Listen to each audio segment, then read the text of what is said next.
It's Jennifer Mazzarolo, president of Maverick Consulting Group. For today, Tuesday, July 11th, here is your Maverick moment.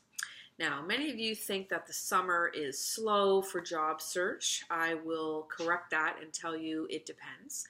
Depends on what you're looking for, depends on how flexible and open you are, but the market is busy. I can tell you that. I have lots on the go, and so the market is busy. People are not slowing down for the summer. Good mix between contract and permanent work out there. So, you got to be asking the right questions and you got to be looking in the right places. If you do get to the stage where you are at an offer, congratulations, great for you.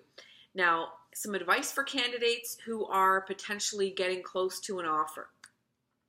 What you need to do, regardless of whether you're working with a recruiter or getting it directly, is you really do need to sit back and think about what are the 6 to 8 things that are really important to me, and what am I going to be looking for in this offer. Obviously, compensation is one factor, but I want to remind people out there it is just one piece of the equation. And you can have a 1-year blip in compensation, and that's all it is. It's really, we're talking about a 1-year, first-year impact on a new job. Yes, it creates your new baseline for a bonus, but what you need to realize is that 1 year goes by quickly, and you need to put some skin in the game and show the employer what you can bring to the table, and then the money will come. Trust me on that. I've been doing this long enough that I can tell you that's how it's going to work. So when you're negotiating an offer, you want to look at some of the things that are important to you. Compensation. When you're looking at sort of your sphere of control, your span of control, that comes back to the job description. So you need to be very clear on what the job is and what it isn't. You also want to be looking at things like benefits, bonus. Now, you're not going to go in and be able to change a client's benefits plan to suit you. So let's get that out on the table right now. There are going to be things that are non-negotiables. You are not generally going to be able to go in and start negotiating around pension, different benefits. Those are probably going to be hard-coded, and you're not going to have much leeway there. Where do you have some flex? You have flex on compensation. You have flex on start date. You have flex on vacation sometimes, not all the time, but that is one of the levers I would look at if it was me. The other thing you can look at is also things like paying your CPA dues, having your professional development covered. You really want to start looking at the whole package, not just, well, what's my base salary? What do I get in my jeans every 2 weeks? I want people to be thinking a little broadly. Now, when it gets to you have 2 offers on the table, well, I guess you're a rock star. Good for you. But one thing you want to be very clear to negotiate is which job is the job you really want to have. If everything else was equal in the 2 offers, what's the job you really want? And this is a tough question, and a question not enough candidates ask themselves, because they think, oh, I've got an offer in my hand. Great, I'm just going to take it because it's the first one I have in my hand. Well, that's not always the best one to take.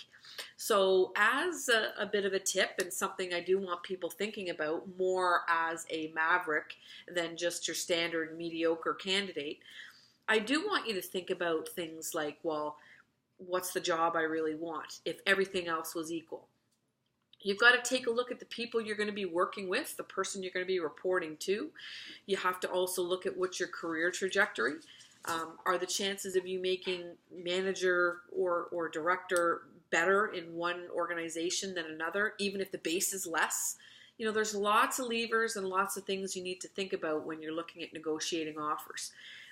Really, sometimes I have coached candidates to not take an offer because it wasn't really in their best interest.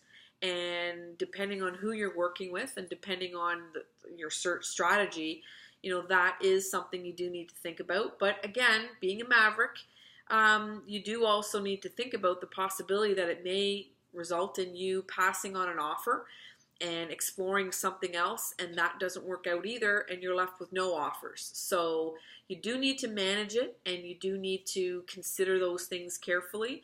But honestly, if you're confident in your abilities and for whatever reason, neither opportunity works out, then you start over and realize that there will be something else down the road for you, because there will be. The market is busy. If you're a marketable candidate with great skills and great interpersonal skills, then you should have no issue really securing something at the right time in the right role. Obviously, location's got to work. You've got to have the right skill set for the jobs. But I think people need to take a step back and take a breath and realize that there are levers you can pull in the offer process. There are things you can negotiate. Sometimes, certainly some of the candidates I've dealt with over the years, getting the start date they want has been more important, and maybe a pre-booked vacation, before their start date or during the first 6 months of their employment. That stuff is more important to them than what their base salary is, because they know in a year's time they're going to get a raise because they're going to be a star, and it's all good. So some things to think about when you've got an offer and or competing offers. You do really need to balance the two offers out, look at everything in totality, but really you got to sit back and think, which job do I really want here? There's really no point in trying to push a client to get you an offer if you're just offer shopping. I can tell you right now, recruiters won't want to deal with you if that's how you operate. And I'm just being honest, which most won't. But on that front and on that note, I will tell you, I don't get my clients to make an offer unless I really think the candidate's going to take it. That was some great coaching I got from some good recruiting mentors in my day that I worked for. And it's true. Why have your client go to bat and go to the table and bring an offer to the table if the candidate's not even going to give it its time of day? That's a complete waste of everyone's time. And so honestly, all the recruiters and HR people out there, you guys also need to be part of the pre-closing process. Give the recruiter or the candidate a little bit of stuff to chew on. Give them a little bit of a heads up on a verbal offer. Give them something to make it worthwhile. And also, be able to feel out the candidate and understand where your role is in the ranking. Even if they're not working with a recruiter, you have every right to ask the candidate, hey, are you working on multiple opportunities right now? Do you have other things on the go? And if they say yes, you may want to be a bit of a maverick and pull out the stops and say, well, where does our opportunity rank in your list of opportunities you have on the go? Because again, you don't want to be that client that comes to the altar, makes an offer, and it gets rejected. Especially for something, that the candidate should have known about right from the beginning, like location. Newsflash, between the first interview and your offer, the client's premises probably aren't going to change location. You can take that one to the bank. And so if you don't like the commute, and that's why you're turning the role down, I think you have other things that you need to consider in your search process that you really didn't think about, and you really aren't actually being very professional about the whole process. If I know at the last minute something's going to fall apart because of the money, that's another story. I need to be working and coaching my candidate on understanding what it's going to take to get to a yes, and I need to understand from my client, what's your best and final? Where's their wiggle room? And in some cases, it's, we'll reevaluate after 6 months, but this is our number.